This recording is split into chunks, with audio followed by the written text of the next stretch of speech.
ETF index mutual funds నేర్చుకుని stock మార్కెట్లో రాణించాలనుకుంటున్నారా? వెంటనే ఈ నెంబర్కి కాల్ చేయండి. కర్ణాటకలోని ధర్మస్థలలో ఓ పారిశుద్ధ్య కార్మికుడు 2008 నుంచి 2014 వరకు దాదాపు 100కు పైగా ఆడవాళ్ల మృతదేహాలను నేత్రావతి నది సమీపంలో పాతిపెట్టానని, అందులో చాలామందికి ఒంటి మీద దుస్తులు కూడా లేవని, వాళ్ళందరి మీద లైంగిక దాడి జరిగి హత్యాచారానికి గురైనట్లు అనిపిస్తోందని లేటెస్ట్గా పోలీసులకు ఫిర్యాదు చేశాడు.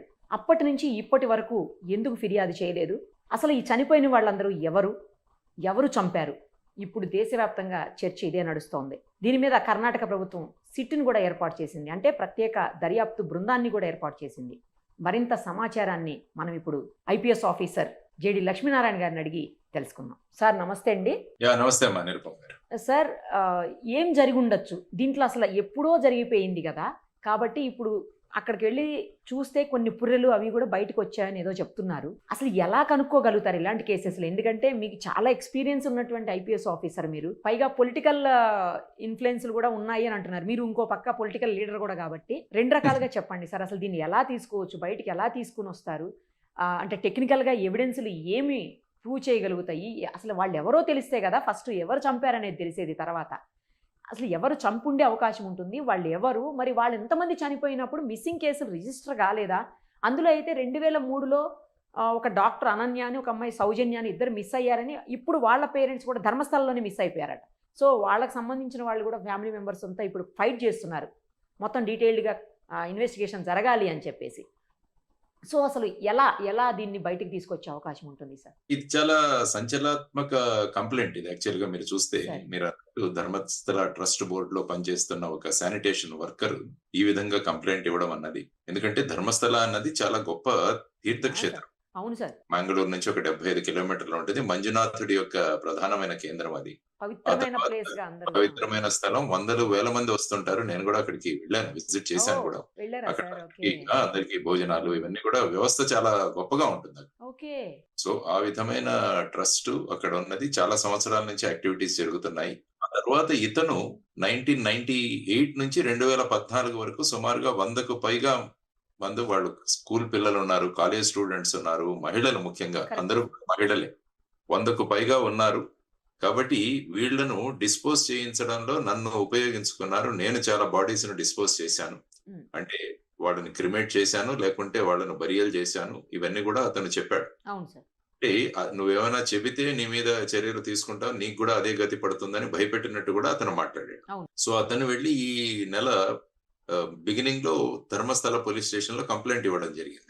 ఆ తరువాత అక్కడ మహిళా స్టేట్ విమెన్ కమిషన్ వారు కూడా ఒక లెటర్ ఇవ్వడం జరిగింది ఈ కంప్లైంట్ తర్వాత ఆ వ్యక్తి తన యొక్క ఐడెంటిటీ బయట పడకుండా ఉండడానికి శరీరాన్నంతా కూడా కవర్ చేసుకున్నాడని కూడా వచ్చింది పేపర్లో. ఆ వ్యక్తి తర్వాత 2018లో మనకు witnesses protection, whistle blower protection act అని ఉంటుంది. అంటే ఏమంటారంటే విజిల్ బ్లోయర్స్ అంటారు. అంటే సమాజంలో ఏదైనా జరుగుతుంటే దాన్ని బయటికి తీసుకొచ్చిన వాళ్లను, అంటే విజిల్ బ్లోయర్స్, వాళ్ళు విజిల్ వేశారు. అటువంటి వాళ్లకు సంరక్షణ లేకుంటే మరి అటువంటి వాళ్ళని ఎవరైనా ఇందులో ఇన్వాల్వ్ అయిన వాళ్ళు చంపేయచ్చు. అందువల్ల అతను నాకు విజిల్ బ్లోయర్స్ ప్రొటెక్షన్ యాక్ట్ 2018 కింద నాకు ప్రొటెక్షన్ ఇస్తే ఉంటుందని చెప్పేసి అతను కోర్టుకు కూడా వెళ్ళాడని తెలుసు. సో ఆ విధంగా తర్వాత విమెన్ కమిషన్ చైర్మన్ కూడా సీఎం కి లెటర్ రాయడము, తర్వాత చాలా మంది అడ్వకేట్స్ వీరందరూ కూడా వెళ్ళి ముఖ్యమంత్రిని కలవడం, ఆ తర్వాత ఒక స్పెషల్ ఇన్వెస్టిగేషన్ సిట్ ఒకటి ఏర్పాటు చేయండి. ప్రణబ్ కుమార్ మొహంతి అని డీజీపీ లెవెల్ ఆఫీసర్, మంచి స్ట్రేట్ ఫార్వర్డ్ ఆఫీసర్, ఇంతకు ముందు లోకాయుక్తలో కూడా పనిచేశారు. మేము ఇక్కడ ఓబులాపురం మైన్స్ అవి చేసేటప్పుడు అతను ఉండేవారు, వారితో కూడా కలిసేవాళ్ళం. కాబట్టి ఒక స్ట్రేట్ ఫార్వర్డ్ ఆఫీసర్, మంచి ఆఫీసర్, అతని యొక్క ఆధ్వర్యంలో ఈ సిట్ అన్నది ఏర్పాటు చేయడం జరిగింది. సో ఇందులో మీరు చూసుకుంటే, మీరు అన్నట్టు అనన్య భట్ అనే ఒక అమ్మాయి, ఆ అమ్మాయి కూడా 2003వ సంవత్సరంలో వాళ్ళ కాలేజీ వాళ్ళతో పాటు టూర్ కు వెళ్ళిన తర్వాత మిస్సింగ్ అయింది అన్నది ఒక ఇన్ఫర్మేషన్. వాళ్ళ అమ్మ సుజాత అని, ఆవిడ బెంగళూరులో ఉంటారు. నేను పేపర్ లో చూసింది ఏంటంటే ఆవిడ సిబిఐలో స్టెనోగా పనిచేసింది. అది కూడా ఇక్కడ చదివాను నేను పేపర్ లో. సో ఆవిడ వచ్చేసి, నేను కావాలంటే ఈ సంఘటన జరిగింది, ఆ సమయంలో నేను వెళ్ళాను. అక్కడ ట్రస్ట్‌లో చాలా మందిని కలిసాను. వాళ్ళు గూడా నన్ను తిట్టి పంపించేసారు. అలాంటిదేమీ ఇక్కడ జరగదని. సో, ఎవరైతే ట్రస్ట్ బోర్డ్ మెంబర్‌లు నాతో మాట్లాడతారో, నేను పాలిగ్రఫీ టెస్ట్‌కి రెడీగా ఉన్నాను. నార్కోకైనా రెడీగా ఉన్నాను. వాళ్ళతో గూడా చేయించండి అని ఆవిడ గూడా అన్నారు. అంటున్నారు. తర్వాత మీరు పేర్కొన్నట్టు 2012వ సంవత్సరంలో ఒక సౌజన్య అనే ఒక అమ్మాయి కూడా, ఆ అమ్మాయిది కూడా రేప్ అండ్ మర్డర్ కేసు ఆ ప్రాంతంలోనే జరిగింది. యాహ్! సార్. ఆ తర్వాత ఆ ఇన్వెస్టిగేషన్ కూడా జరిగింది. హ్మ్. కాబట్టి ఇది చాలా డిస్టర్బింగ్ ఇది పరిస్థితి. అంటే ఇది నిజమైతే యాక్చువల్‌గా ఇందులో ఉన్న విషయాలు అతను ఎవరైతే వెల్లడించారో, అతనేంటంటే అతను కొన్ని రోజులు మొదట ఐ థింక్ 1898లోనో ఎప్పుడో ఒక చిన్న స్కూల్ అమ్మాయిది జరిగిన తర్వాత అతను భయపడి పరిగెత్తిపోయాడట అక్కడి నుంచి.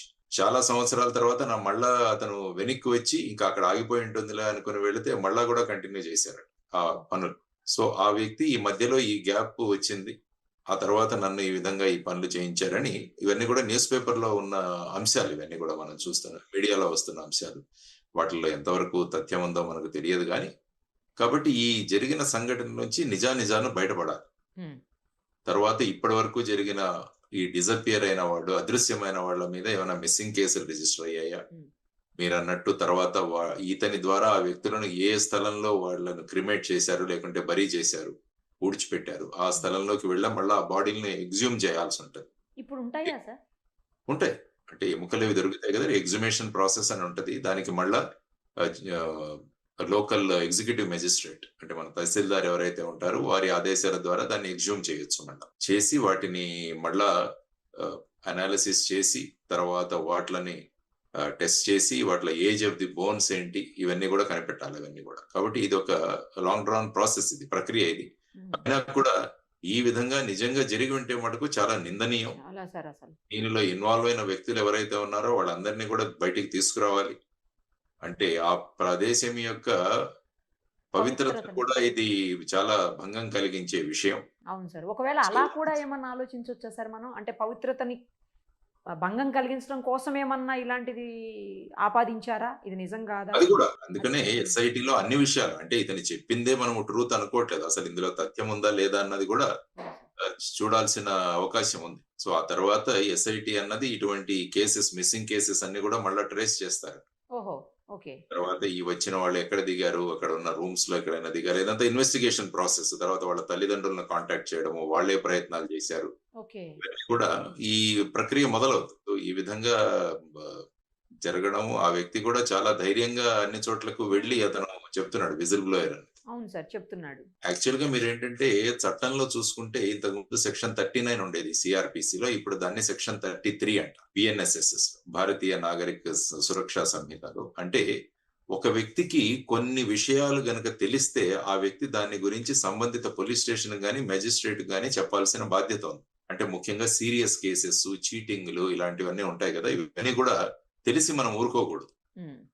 అవి చెప్పాలి. రేపు ఇన్వెస్టిగేషన్‌లో బయటపడితే అవి తెలిసి కూడా చెప్పకపోవడానికి కారణాలు కూడా వాళ్ళు సంజాయిషి ఇచ్చుకోవాలి. సో ఇది కూడా ఇప్పుడు లేటెస్ట్ సెక్షన్ 33లో ఉంది. ఇంతకుముందు 39 సీఆర్‌పీసీలో ఉండేది. హ్మ్. కాబట్టి ప్రజలు కూడా ఇటువంటివి ఏవైనా సీరియస్ అందులో ఉన్న సెక్షన్స్ ఏవైతే ఉన్నాయో వాటి గురించి తెలిస్తే వాటిని ఎందుకంటే ఒక క్రైమ్‌ను బయటికి తీసుకురావాలి. కాబట్టి ఇందులో జరిగిన విషయాలు చూస్తే చాలా గగురు పొడిచేటట్టు ఉన్నాయి అమ్మో! అసలు. అవును సార్. భయమేస్తుందసలు. భయమేస్తుంది. చిన్న చిన్న పిల్లల్ని చిన్న తర్వాత పిల్లలు గూడా ఉన్నారు. స్కూల్ పిల్లలు గూడా ఉన్నారంటున్నారు. స్కూల్ పిల్లలు వాళ్ళని న్యూస్ పేపర్‌లో చుట్టి వాళ్ళను డిస్పోజ్ చేయడము ఇవన్నీ కూడా తలుచుకుంటేనే చాలా ఇదుండేది. సో, ఆ విధంగా నిటారీ కిల్లింగ్స్ అని ఒకటి జరిగేవి అక్కడ పంజాబ్ అనుకుంటాను ఒకతను. ఓకే. ఈ విధంగా చేసి అతను వాళ్ళ బాడీ పార్ట్స్ కట్ చేసి దీంట్లో పెట్టి ఆ రక్తం తాగేవాడట. నిటారీ ఓహో! కిల్లింగ్స్ అని చాలా దారుణమైన కేసు. సో, ఇలాంటివన్నీ కూడా ఈ మానసిక సంతులనం లేని వాళ్ళు అవును. లేకుంటే ఒక పర్టిక్యులర్ క్రైమ్ దీనిలో ఏమన్నా క్షుద్ర విద్యలు కూడా ఎవరైనా చేశారా అది కూడా మనం చూడాలి. అది కూడా నిజమే సార్. అవును. అంటే ఈ బలి ఇవ్వడము ఇలాంటివి కూడా హ్మ్. చాలా హ్మ్. చోట్ల జరుగుతుంటాయి. ఈ కానీ విచిత్ర లైంగిక దాడి జరిగింది. అని ఇతను అంటున్నాడు. అత్యాచారం గూడా.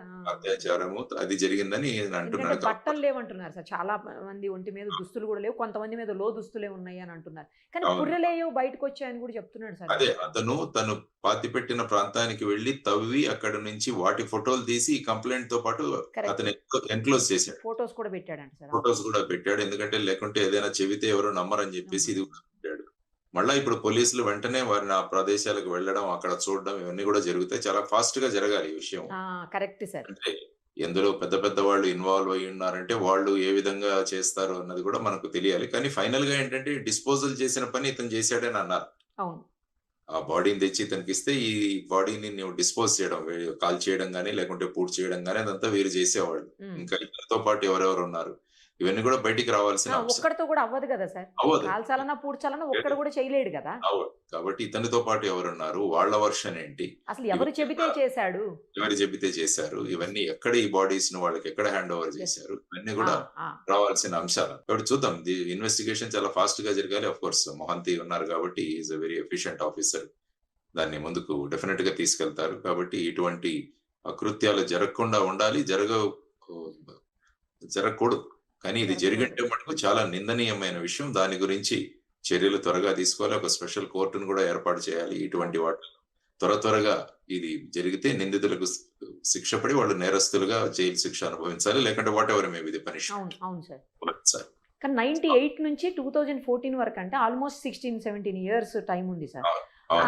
అప్పుడు ఉన్న వాళ్ళు అసలు వాళ్ళ పేరెంట్సో లేకపోతే వాళ్ళకి సంబంధించిన వాళ్ళు ఉన్నారో లేదో, 100కు పైగా అంటే ఇంతమంది లిస్టు బయటకు వస్తుందా, టెక్నికల్ ఎవిడెన్స్ ఎలా తీయాలి అసలు? చాలా చోట ఏంటంటే మిస్సింగ్ కంప్లైంట్ చాలా చోట వాళ్ళ ప్లేస్ ఆఫ్ ఆరిజిన్ లో రిజిస్టర్ చేశారు. ధర్మస్థలంలో వాళ్ళు రిజిస్టర్ చేసి ఉండకపోవచ్చు అని నేను అనుకుంటున్నాను. నాకు కూడా అదే డౌట్ ఉంది సార్. ఫర్ ఎగ్జాంపుల్ బెంగళూరులో ఈ అమ్మాయి ఉన్నది, అనన్య అన్నది, వాళ్ళ అమ్మగారు సుజాత గారు, వారు బెంగళూరు పోలీస్ స్టేషన్ లో మిస్సింగ్ ఇచ్చిండొచ్చు. అవును, కరెక్ట్. సాధారణంగా పోలీస్ ఎలా ఉంటదంటే వెళ్ళి ఇస్తే మీరు ఎక్కడి నుంచి బయలుదేరారంటారు, అంటే బెంగళూరు అంటే మీరు అక్కడ ఇవ్వండి అంటారు.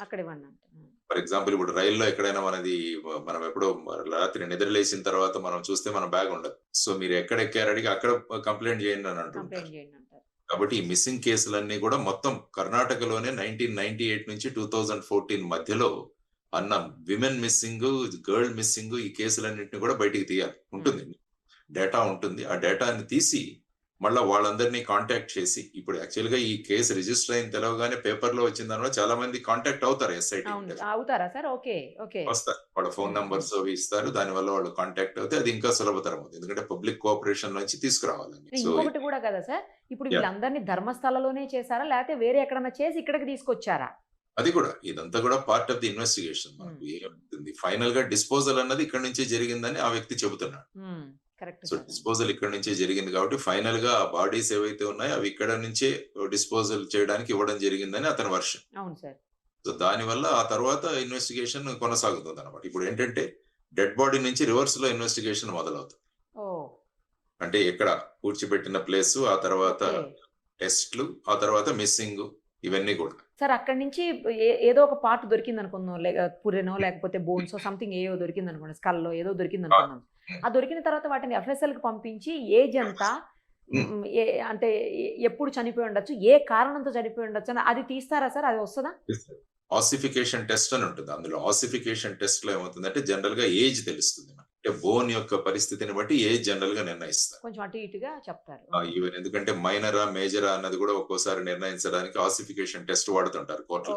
సో అలాంటి టెస్ట్ కండక్ట్ చేసి ఆ తర్వాత మొత్తం బాడీ డిటెక్ట్ అవుతే అందులో ఇన్ కేస్ ఏదైనా మర్డర్ ఇలాంటివి జరిగితే అటువంటివి కూడా చూసేదానికి అవకాశం ఉంటుంది. సో ఇప్పుడు ఎగ్జూమ్ చేసి వాటిలన్నింటినీ కూడా ఇది స్పెషలైజ్డ్ ఒక ఫోరెన్సిక్ టీమ్ కూడా ఉండాల్సిన అవసరం, ఫోరెన్సిక్ మెడిసిన్ డాక్టర్స్ టీమ్ కూడా ఉండాల్సిన అవసరం వీటిలలో. సో ఇవన్నీ తీసి ఇన్వెస్టిగేషన్ కొద్దిగా కాంప్లికేటెడ్ ఇన్వెస్టిగేషన్, ఈజీ కాదు, అంత ఈజీ కాదు ఇది investigation. And they are under a very efficient officer team లో ఉన్నారు కాబట్టి they will definitely take it to a logical conclusion అని అనుకుంటాను. ఇప్పుడు అతను చెప్పిన దాని ప్రకారం 10 ఏళ్ల పైన అయిపోయింది కదా సార్ అతను డిస్పోజ్ చేసి కూడా బాడీస్ ని, అది డీకంపోజ్ అయిపోతాయి, పైగా నదికి సమీపంలో అందుకే చేశాము అన్నట్టు చెప్తున్నాడు. సో నదికి సమీపంలో తొందరగా పాడైపోవాలి బాడీస్ అని, మరి అలాంటప్పుడు అంత ఈజీగా అంత మందిని తీయడం అనేది సాధ్యమవుతుందా అనేది? అదే అన్నా, it's a very complicated investigation, there is no doubt. కానీ ఏంటంటే వీటిలన్నింటినీ సర్కమ్స్టాన్సెస్ తో బిల్డ్ చేసుకుంటూ రావాలి. అంటే వాళ్ళ కంప్లైంట్ నుంచి కూడా మొదలవాలి, ఇటు సైడ్ నుంచి అటు సైడ్ నుంచి రావాలి. మిస్సింగ్ కేసులన్నీ తీసి అందులో వెళ్లి ఆ కంప్లైంట్లను కలిసి ఏమైంది, అందులో ఉన్నవాళ్ళు వచ్చారా, రిటర్న్ ఎక్కడికి వెళ్లారు, మెజారిటీ ధర్మస్థలకి ఎవరెవరు వెళ్లారు అన్నది సెగ్రిగేట్ చేయాల్సి ఉంటుంది. చేసి ఆ విధంగా ఇన్ కేస్ అక్కడి నుంచి రావడానికి ఏదైనా టికెట్స్ కానీ లేకుంటే ఇవన్నీ కూడా ఇన్వెస్టిగేషన్, ఎందుకంటే రేపు కోర్టులో ప్రతిదీ కూడా మనం బియాండ్ డౌట్ ప్రూవ్ చేయాలి. కరెక్ట్ కదా సార్. అది ఇప్పుడు చూసుకుంటే ముంబై బాంబే బ్లాస్ట్ 2006లో జరిగిన బ్లాస్ట్ కి నిన్న ముంబై హైకోర్టు అక్విట్ చేసింది వాళ్ళని. ఓ ట్రయల్ కోర్టు వాళ్ళకి యాక్చువల్ గా మరణ శిక్ష విధించింది, కానీ ముంబై హైకోర్టు నిన్న వాళ్ళను అక్విటల్ ఇచ్చింది. వాళ్ళు సుప్రీం కోర్టుకి వెళ్తున్నారు మహారాష్ట్ర గవర్నమెంట్. ఓకే ఆయన కూడా అంటారు, అంటే కోర్టులో ప్రతి ఒక్కటి కూడా ప్రాసిక్యూషన్ ప్రూవ్ చేయాలి. కదా సార్. అవును. కొన్ని కేసుల్లో ఎలా ఉంటుందంటే ఎవరి మీదైతే నిందలు ఆపాదించబడ్డాయో వాళ్ళు ప్రూవ్ చేసుకోవాలి మేము చేయలేదు అని. చెయ్యలేదు అని. దాన్ని బర్డన్ ఆఫ్ ప్రూఫ్ అంట. ఓ కానీ క్రిమినల్ కేసెస్ లో బర్డన్ ఆఫ్ ప్రూఫ్ ప్రాసిక్యూషన్ మీద ఉంటుంది, అంటే గవర్నమెంట్ మీద ఉంటుంది ప్రూవ్ చేయడానికి. సో అది చూడాలి ఈ ఇన్వెస్టిగేషన్. సార్ మీ కెరియర్ లో మీరు ఎప్పుడైనా ఇంత టఫెస్ట్ కేసుని ఇట్లా ఎప్పుడన్నా డీల్ చేశారా సార్? అంటే ఇటువంటి ఇది ఒక విచిత్రమైన కేసు ఇది. యాక్చువల్ గా కొన్ని కేసులు ఉంటాయి, కొన్ని కేసులు చేసాం. ఒక బాబా ఒక అతను ఉండేవాడు, మేము ఠానేలో చేస్తున్నప్పుడు. సార్ అతను ఈ విధంగా చిన్న చిన్న అమ్మాయిలందరినీ కూడా మోసగించి వాళ్ళను ఈ విధంగా చేసి ఆ కేసుల్లో కూడా దొరికాయి. అటువంటి కేసెస్ చేశాం, కానీ ఈ విధంగా మాస్ ఈ విధంగా చేయడం అన్నది చాలా తక్కువ. అంటే ఇదని కాదు, మీ దాంట్లో మీ కెరియర్ లో టఫెస్ట్ అడుగు ఉంటాయమ్మా, ఇలాంటివి ఉంటాయి. జనరల్ గా ఏంటంటే చాలా మంది బాంబేలో ముఖ్యంగా ఏంటంటే అక్కడ సముద్రాల్లో బాడీస్ దొరుకుతుంటాయి. సో అదొకటి పెద్ద విషయం. దాన్ని పట్టుకొని మళ్ళా వాళ్ళ ఆరిజిన్ తీసుకొని అదంతా అదే ప్రతిసారి మిస్సింగ్ కేసులు ఇవి ముఖ్యంగా వెరిఫై చేసేవాళ్ళం. ఆ బాడీస్ దొరుకుతాయా సార్ మరి సముద్రంలో వేస్తే? ఉంటాయి, కొన్ని కొట్టుకొచ్చేస్తుంటాయి, కొన్ని తేలుతుంటాయి. ఇలాంటివి జరుగుతుంటాయి. అంటే మన చేతికి వచ్చిన వీటిలలో ఈ విధంగా జరిగిన అంశాలు చాలా జరుగుతుంటాయి. ఎందుకంటే ఎక్కడి నుంచో తీసుకెళ్లి ఎక్కడి నుంచో తీసేయడం, ఈ సూట్ కేసులో డెడ్ బాడీస్ దొరకడం, వాటిని మళ్ళా వాళ్ళ డిఎన్ఏ అనాలిసిస్ ఇవన్నీ చేయాలి. సో ఇప్పుడు చూడాలి ఇందులో డిఎన్ఏ, ఎందుకంటే ఇవి ఆల్రెడీ ఈ స్థితిలో వచ్చాయి కాబట్టి డిఎన్ఏ వర్క్స్ అన్నది కూడా చూడాలి, అంటే ఐడెంటిఫై చేయడానికి. ఫర్ ఎగ్జాంపుల్ మీరు ఇప్పుడు మన అహ్మదాబాద్ లో జరిగిన కేసు తీసుకున్నా కూడా ఫ్లైట్ లో వాళ్ళందరి డిఎన్ఏస్ తో మళ్ళీ మ్యాచ్ చేయాలి, ఎందుకంటే మ్యాచ్ చేశారు, అప్పుడే బాడీ ఫిక్స్ చేశారు ఈ వ్యక్తిది అని చెప్పేసి. ఆ విధంగా ఇందులో ఎలా లేటెస్ట్ ఫోరెన్సిక్ టెక్నిక్స్ కూడా వచ్చాయి మనకి. వాటి ద్వారా ఈ ఐడెంటిటీ, ఎందుకంటే సపోజ్ అది దొరికితే వాళ్ళ ఫ్యామిలీ మెంబర్స్ ని లింక్ చేయడానికి ఈజీ అవుతుంది. అంటే ఈ బాడీ ఈ దీని నుంచేనా అన్నది కూడా మనం లింక్ చేయవచ్చు అన్నమాట. అంటే పోలీసులు దలుచుకుంటే ఏదైనా చేస్తారు సార్ ఆయన, అంటే ఎట్లైనా తీగ లాగుతారు, దొంకంతా కదిలిస్తారు. Very challenging case for SIT also. SIT కూడా చాలా ఛాలెంజింగ్ కేసు. అదే sir. Pranab Mohanty is there, he is very capable, ఆయన he will take it to a conclusion. Right sir, perfect investigation జరిగి నిజాలు బయటికి రావాలి. యా సార్, నిజమైతే మటుకు బయటికి రావాలి. ఆ దోషులందరికీ కూడా మాక్సిమం శిక్షలు పడాల్సిందే. ఖచ్చితంగా సార్. అసలు వాళ్ళు భూమి మీద ఉండడానికి అర్హులు కాదనిపిస్తుంది. కరెక్ట్ చెప్పారు sir. yes thank you sir. okay